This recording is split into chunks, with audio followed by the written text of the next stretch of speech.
کے غلاف کا رنگ کالا ہونے کی وجہ سے کالے رنگ کا جوتا نہیں ہے۔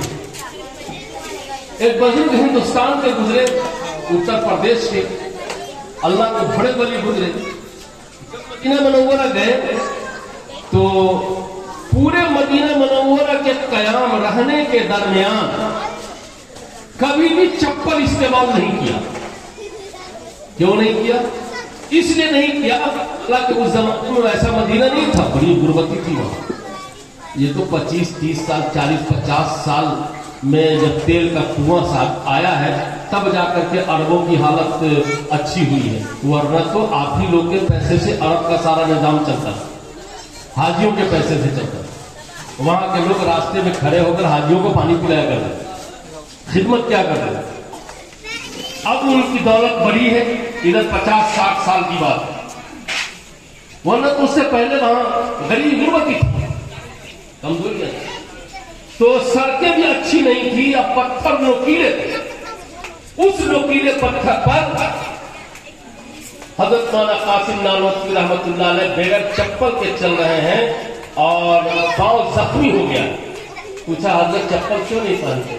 کہا مجھے یہ خیال آ رہا ہے کہ کہیں محمد صلی اللہ علیہ وسلم نے اپنی زندگی میں یہیں پر پاؤں رکھا ہو، اب اس کے اوپر میرا چپل پڑ جائے، یہ مجھ کو گوارا نہیں۔ کتنا احترام کیا حضور پاک صلی اللہ علیہ وسلم کا لوگ، کتنا احترام کیا۔ آج ہم لوگ نعرہ لگا لینے کو سمجھتے ہیں یہ محمد صلی اللہ علیہ وسلم کا احترام ہے، سڑک جام کر لینے کو سمجھتے ہیں کہ یہ ہمارا محمد صلی اللہ علیہ وسلم کا احترام ہے، گاڑی کو ایمبولینس کو روک دینے میں ہم سمجھتے ہیں یہ محمد صلی اللہ علیہ وسلم کی عزت نہیں بابا، یہ عزت نہیں ہے، محمد صلی اللہ علیہ وسلم کے خلاف معاملہ۔ کس طرح لوگوں نے جناب محمد رسول اللہ صلی اللہ علیہ وسلم کی نسبتوں کا احترام کیا۔ یہ واقعات ہم کو اور آپ کو میسج دیتے ہیں، پیغام دیتے ہیں جوانوں کہ محمد صلی اللہ علیہ وسلم ان کا لایا ہوا قانون، ان کی شریعت، وہ پوری دنیا انسانیت کے میسنجر تھے، انہوں نے جو میسج چھوڑا ہے اس میسج کا احترام کیا جائے، اس کی عزت کی جائے، اس کی قدر کی جائے اور ناقدری نہ ہونے پائے، اور ان کے میسج کو فالو کیا جائے اور اس کے اوپر عمل کرنا سیکھا جائے۔ یہ ایک بات تو ہمارے اور آپ کے اندر بھی یہ جذبہ پیدا ہونا چاہیے کہ ہم محمد صلی اللہ علیہ وسلم کی نسبتوں کا احترام کریں گے۔ 350 سال پہلے ہمارے ایک بزرگ گزرے ہیں، جب ان کی وفات ہوئی تو وفات سے پہلے اپنے بچے کو بلایا اور کہا کہ یہ جو مدرسے میں جو بچے پڑھتے ہیں نا، جہاں پر وہ اپنی چپل اتارتے ہیں اس چپل کی 1 انچ میری قبر میں رکھ دیں۔ اپنے وقت کے 350 سال کے بڑے بزرگ، ہماری ایک کتاب ہے اکابر امت کی قیمتی باتیں، میں نے اس میں حوالے کے ساتھ اس واقعے کو لکھا۔ کہا اینٹ رکھ دینا۔ ان کے بیٹے نے کہا کہ حضرت آپ اتنے بڑے ولی بزرگ ہیں اور بچہ لڑکا جس پر چپل رکھتا ہے وہ اینٹ آپ کی قبر میں ہم ڈال دیں گے؟ کہاں؟ کہ تم اس کو لڑکا کہتے ہو، اس کو بچہ کہتے ہو، میں یہ کہتا ہوں کہ یہ محمد رسول اللہ صلی اللہ علیہ وسلم کے مہمان ہیں، اور ان کے مہمان جہاں پہ جوتا چپل نکالتے ہیں وہ اینٹ بھی اگر تم قبر میں رکھ دو گے تو ہو سکتا ہے کہ اس کی برکت سے اللہ تعالیٰ آخرت کا سفر میرے لیے آسان کر۔ اللہ، آج ہمارے یہاں علماء، طلباء، دین سیکھنے والے لوگ کا جو احترام پہلے تھا کہاں؟ حضرت مولانا عبدالرشید صاحب گنگوہی رحمۃ اللہ علیہ بخاری شریف پڑھا رہے تھے، بارش آئی، طلباء بخاری لے کر نکل گئے اور حضرت خود استاد اپنے طلباء کا جوتا چپل اپنے رومال میں لے کر کے جا رہے ہیں۔ کسی نے کہا حضرت یہ کیا کیا آپ نے؟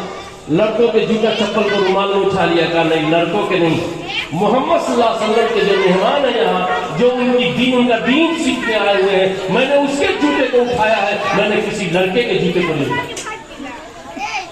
تو یہ واقعات ہم کو اور آپ کو میسج دے رہے ہیں، پیغام دے رہے ہیں کہ آقا صلی اللہ علیہ وسلم کی نسبت سے جو چیزیں، جو کام ہو، ان کاموں کا احترام ہے، اس کی قدریں ہے اور اس کو گلے لگائیں۔ اور اس کے تقاضے پر عمل کرنے والے بنے، یہ ہمارا بنیادی ہدف اور بنیادی نشانہ ہونا چاہیے۔ اپنی میموری کے ایک حصے میں اس کو جگہ دیں گے، کریں گے انشاءاللہ، احترام کریں گے، قدر کرنے والے بنیں گے۔ جو خود قدر نہیں کرتا ہے اس کی قدر دنیا میں نہیں ہوتی ہے، یاد رکھیں۔ اگر آپ چاہتے ہیں اپنی نسلوں سے قدر، آپ چاہتے ہیں سماج سوسائٹی سے اپنی قدر، تو پہلے خود قدر کرنا سیکھ لیجئے۔ جب خود قدر کرنے والے بن جائیں گے، دنیا قدر کرنے والی بن جائے گی۔ ایک بات ہو گئی، یہیں پر اس کو میں سٹاپ کر۔ دوسری بات، محمد رسول اللہ صلی اللہ علیہ وسلم کی محبت کے عملی تقاضے۔ محمد صلی اللہ علیہ وسلم سے محبت ہے نا بھائی آپ کو؟ نہ ہے نا محبت؟ یہ محبت کچھ مانگتا ہے، ایسی کوئی محبت نہیں ہے جس کا کوئی مطالبہ نہ ہو۔ یہاں تک کہ محبت میں جان دے دی جاتی ہے اور آئے دن دی جا رہی ہے۔ حالانکہ وہ محبت دنیاوی ہے، جنسی محبت، وقتی محبت، لیکن یہ محبت جو ہے اس خدا کو خوش کرنے والی محبت ہے جس خدا نے منہ میں زبان دیا بلا دی، اور ایسی زبان دیا اسی کو ٹیسٹ کی پلیٹ بھی بنا دی۔ آج تک دنیا میں کوئی ایسی ٹیسٹ کی پلیٹ نہیں آئی ہے کہ جس پر آپ رکھیں فوراً رپورٹ کیے۔ یہی وہ زبان ہے کہ نمک رکھیں، شکر رکھیں، گڑ رکھیں، اچار رکھیں، مرچ رکھیں، جیسے رکھیں گے اس کمپیوٹر کو یہ زبان رپورٹ کر دے گی یہ نمک ہے، یہ چیز اتنا پاورفل بنا۔ دانت کتنا بڑا باس ہے، علاج کا ہے یہ جو منہ میں دانت ہے، یہ بی ایس ایف ہے، بی ایس ایف بہت بڑا باس ہے نا، طاقتور۔ اس کی طاقت کو پوری دنیا مانتی ہے، لیکن یہ بابو صاحب اتنے طاقتور ہو کر کے موت سے پہلی منہ سے باہر ہو جاتے ہیں۔ لیکن یہ زبان اتنی نرم ہے کہ پیدا ہوتی ہے تو بھی ساتھ آتی ہے، اور جب باڈی جاتی ہے تو بھی ساتھ جاتی ہے، اور یہ دانت آتا بھی بعد میں ہے اور چلا بھی جاتا پہلے ہے، چلا بھی جاتا پہلے۔ اس سے پتا چلتا ہے کہ سماج میں نرم بن کے رہیے گا تو بہت رہیے گا، گرم بن کے رہیے گا تو بجھ جائیے گا، بجھ جائیے گا۔ زبان کی یہ نرمی ہم کو پیغام دیتی ہے کہ بات کڑوی نہ ہو، نرم ہو، بات کڑوی نہ ہو، نرم ہو۔ کڑوی باتوں نے کئی سال تک لوگوں کو تقسیم کر کے رکھ دیا ہے، بھوج بھات سے کاٹ دیا ہے، جنازہ سے کاٹ دیا ہے، شادی بیاہ سے کاٹ دیا ہے، سلام دعا آداب پر نام سے کاٹ دیا ہے۔ کس نے؟ لاٹھی نے نہیں، جھگڑے نے نہیں، مار پیٹ نے نہیں، بلکہ اس زبان کی سختی نے سماج کو کاٹ کے رکھ دیا۔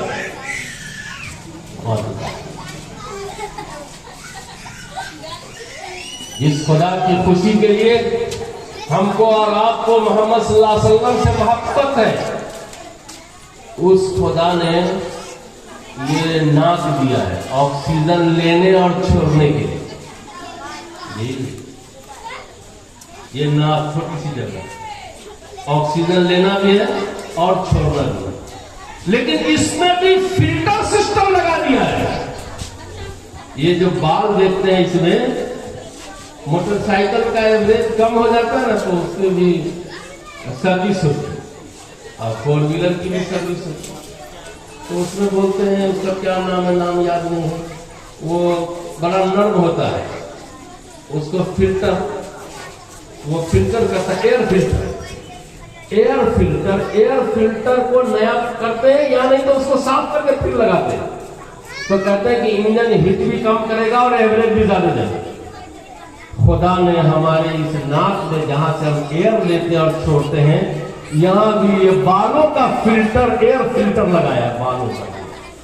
یہ ناک میں جو بال ہے، اسی لیے کہا گیا اس کو نوچا نہ جائے، بلکہ اگر بڑے ہو جائے تو کاٹ لیا جائے، لیکن اس فلٹر کو باقی رکھا جائے تاکہ جو بھی ایئر لیں ہم وہ صاف ستھرا لیں، پھیپھڑا پر اس کا غلط اثر نہ پڑے۔